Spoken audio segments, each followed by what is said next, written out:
Prezados associados da ACEA, boa tarde. Espero que estejam bem de saúde.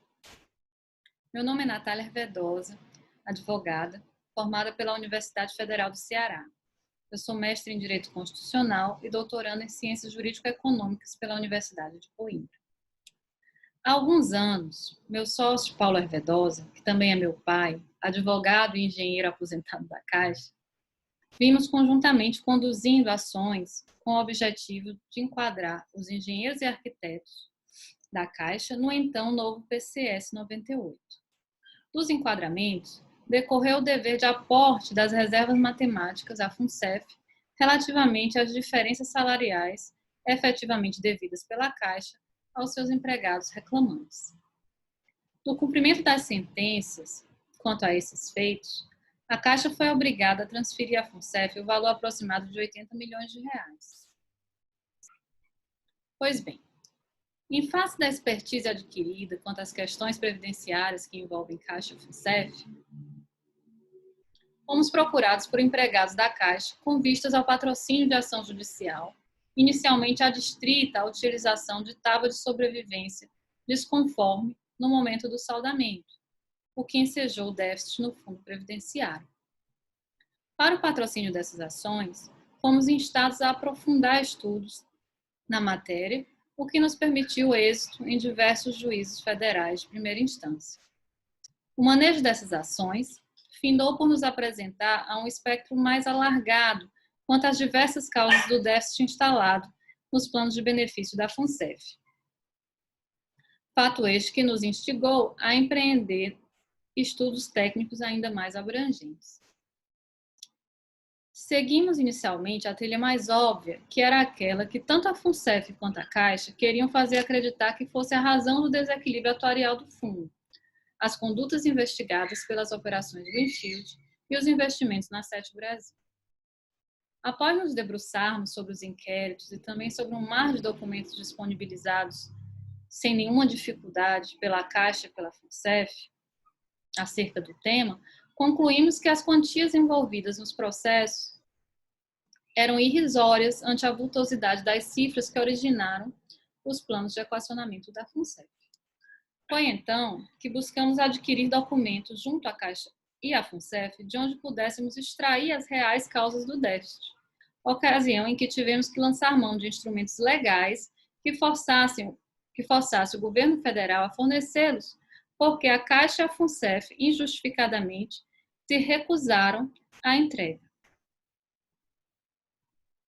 De posse da documentação necessária, pudemos estudar seu imenso conteúdo e, com a assessoria de um atuário, professor da Universidade Federal do Ceará, pudemos finalmente entender quais as reais origens do déficit e de quem seria a responsabilidade de saná-lo. Por essa trilha, conseguimos identificar os dois momentos de inflexão na condução do Plano Reg-Replan em que houve gritantes condutas ilegais cometidas pela patrocinadora a justificar o déficit instaurado. Esses momentos são, primeiro, o contexto da promulgação da Emenda Constitucional número 20, que fez incluir na ordem jurídica o dever de paridade entre patrocinadores públicos e participantes para o custeio dos planos de benefício. E o segundo momento foi o contexto da aprovação do saldamento do Reg-Replan. No primeiro caso, o Constituinte derivado estabeleceu que todas as patrocinadoras públicas tinham até o dia 16 de dezembro de 2000 para pôr em ordem seus planos de benefício, sob pena de, não o fazendo, serem responsabilizadas criminal e civilmente pelo descumprimento. Ou seja, se a patrocinadora não apresentasse as contas de seus fundos de pensão até o dia 16 de dezembro de 2000, em absoluto equilíbrio, teria o dever de recompor a reserva matemática decorrente de seu descumprimento. Ocorreu que a Caixa forjou o equilíbrio do Reg-Replan no ano 2000. Pelos documentos que coletamos, verificamos que a Caixa apresentou balanços da FUNCEF que forjavam um equilíbrio que não existia, porque escondiam a inadimplência da patrocinadora quanto a obrigações taxativamente previstas na legislação de regência e nos estatutos dos planos, tais como aportes pela mudança de PCS, FG e PCC, provisionamento para perdas já configuradas, apropriação de fundos de oscilação de risco e de reserva de contingência. Ainda, para simular o equilíbrio exigido pela lei, a Caixa, contrariando o parecer independente da Trevisan, se utilizou também de crédito atinente à dívida histórica que detinha para com a FUNCEF, esta a ordem de 4,6 bilhões, embora defendesse judicialmente a inexistência desse mesmo crédito. O pagamento dessa dívida somente foi realizado parcialmente em 2003, por meio de estranhíssimo acordo em que a FUNCEF renunciou ao recebimento de quase 2 bilhões de reais, recebendo apenas a quantia líquida de 2,6 bilhões. Ocorre que no acordo não bastasse a renúncia feita pela FUNCEF, ela aceitou que fosse atrelada a estes 2,6 bilhões obrigações a serem suportadas pelo REG-REPLAN à ordem de 6,9 bilhões, valor este que não foi contabilizado como passivo vinculado ao crédito que foi contabilizado no ativo no ano 2000. Dessa forma, evidenciou-se que a Caixa descumpriu o dever constitucional e legal de apresentar o plano REG-REPLAN em equilíbrio na data aprazada, pelo que está obrigada a custear a reserva matemática decorrente do não custeio dos valores em tempo próprio. Imaginamos que o aporte desses valores atualizados, que denominamos de passivo histórico, conforme as normas estatutárias do plano, é capaz de saldar a integralidade do déficit em equacionamento. No segundo momento, que se deu no contexto do saldamento do REG-REPLAN, verificou-se que não havia reservas que garantissem as obrigações do fundo relativamente ao direito acumulado dos participantes. Em franco descumprimento da Lei Complementar 108 e 109 e do Estatuto do Saldamento, o benefício saldado não teve suas reservas propriamente destacadas, não passando de uma ilusão, pois não havia lastro a garantir seu pagamento aos assistidos, presentes e futuros. Na época, a tábua de longevidade aderente aos participantes do plano era a AT2000, enquanto que o cálculo atuarial das reservas técnicas utilizou a premissa AT83 com agravamento de 2 anos.